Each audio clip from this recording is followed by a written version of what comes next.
Welcome to today's Explainer. We're diving into something really profound today. Something quiet, but just incredibly powerful. We're talking about the psychology of self-renewal. And, it actually begins with a bit of a mystery. I want you to imagine someone you see every single day on your feed. Someone who's always present, always reacting to things, always wrapped up in the loud noise of daily life. And then, without a single warning, just complete and total silence. One day, she just stopped posting.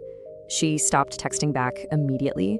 She completely stopped explaining her choices or her moods or where she was to anyone. For 6 full months, she entirely disappeared from the public eye. I mean, no updates, no quick check-ins, absolutely zero breadcrumbs left behind for people to follow. She simply vanished into the background of her own life. And then, suddenly, everyone noticed her again. But she wasn't the same. When she finally reemerged, the shift was just so undeniable, so magnetic, that people who honestly hadn't paid attention to her in years suddenly couldn't look away. But listen, this metamorphosis, it didn't happen by accident. To really understand the shift, we have to go back to the very beginning. Section 1, the breaking point, the decision to disappear. Let's be clear, this wasn't some calculated PR move. It was a desperate necessity. She had reached her absolute limit. She was just entirely tired of pretending she was okay, exhausted from that endless treadmill of chasing attention and external validation. And most importantly, she was completely drained from giving her precious, limited energy to people who genuinely didn't care about her well-being. And honestly, that's a level of emotional burnout that so many of us can deeply relate to.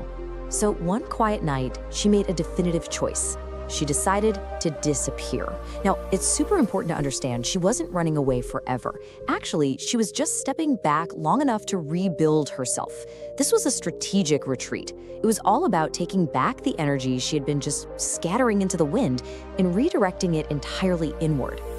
Section 2, healing in private, what people didn't see. When she vanished, the world assumed she simply gave up. But the reality was a quiet, unglamorous discipline.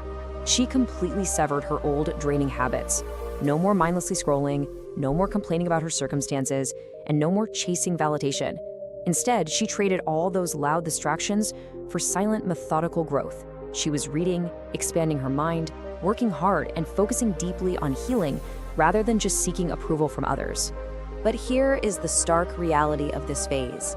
Nobody clapped for her. There was no audience, zero. There were no likes, no comments telling her she was doing such a great job, no immediate dopamine hit for choosing a book over a screen, or for actually processing her pain instead of just numbing it. Nobody noticed her grueling behind-the-scenes work. And you know what? That was exactly the point. Section 3, the lonely phase, when growth hurts. We really have to acknowledge the painful reality of this isolation. There were nights of sheer frustration and just overwhelming doubt, because personal growth literally forces a separation between who you were and who you are becoming. And in that gap, the outside world starts questioning you. They say, "Why did you change? You used to be so fun, you used to be so available." Staying entirely committed to your transformation when absolutely nobody understands your silent battles, that is hands down the hardest part of the journey. The emotional journey of her disappearance was basically a crucible. Day 1, that was pure adrenaline, just the raw decision to cut the noise. But by month 3, she hit the thick of the lonely phase. And honestly, this is where most people quit because the quiet just becomes way too deafening.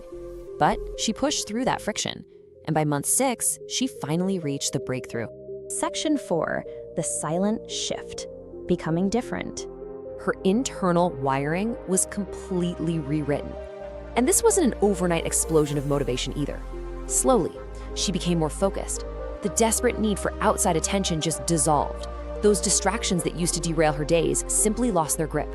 Her vision narrowed right onto what truly mattered for her own life. She became more confident. And I don't mean that loud, boastful confidence that demands everyone look at it. No, it was a deep, rooted certainty in her own worth that just didn't require anyone else's signature. And ultimately, she became more peaceful. The sheer chaos of pleasing others was replaced by this unbreakable state of inner calm. The foundation was finally set. Section 5, power in public, when people started noticing. So this is where the internal work actually yields external results. People finally started noticing her again, and not because she announced some grand return, but because her energy was just undeniable. You know, as the saying goes, confidence is loud even when you say nothing. The exact same people who used to drain her suddenly became deeply curious because they could sense it. They felt the boundaries, the self-respect, and that quiet power radiating from someone who simply no longer needed their approval. There is a singular, absolutely essential lesson to take from this explainer. Sometimes the absolute best thing you can do for yourself is to just disappear for a while. Not to run away from your life, but to purposefully eliminate the noise so you can rebuild yourself without distractions. Because the truth is this, healing in private creates power in public. Really let those words sink in for a second. The strength you display to the world is forged in the moments when no one is watching. The power to stand tall in public comes exclusively from the foundational work you do in those quiet, lonely spaces of your private life. So, I want to turn this directly to you. If you've been feeling lost lately, if you're experiencing that exact same draining burnout where you are just constantly pouring from an empty cup, maybe the answer isn't to hustle harder. Actually, scratch that. It's definitely not. Maybe you don't need more attention or more followers or more social engagements to fix how you feel. Maybe you just need time. Time to execute 3 silent steps. First, grant yourself the time to actually grow, completely free from outside opinions. Second, give yourself the time to heal the parts of you that are just running on survival mode. And finally, use that silence to systematically become someone stronger. Listen, it will be difficult. It's going to be incredibly lonely at times, for sure. But if you commit to this silent shift, I promise you, one day, they will all notice the version of you that never gave up. Your private struggle will eventually be seen, it'll be deeply respected, and it will be felt by everyone who truly matters. So I'm going to leave you with this final thought. What could you become if you disappeared for 6 months just to rebuild? Really think about that potential. If you are on that journey, if you are actively becoming a stronger version of yourself right now, make sure to subscribe to Jisk Daily Motivation, because the next explainer might be exactly what your soul needs to hear to keep going.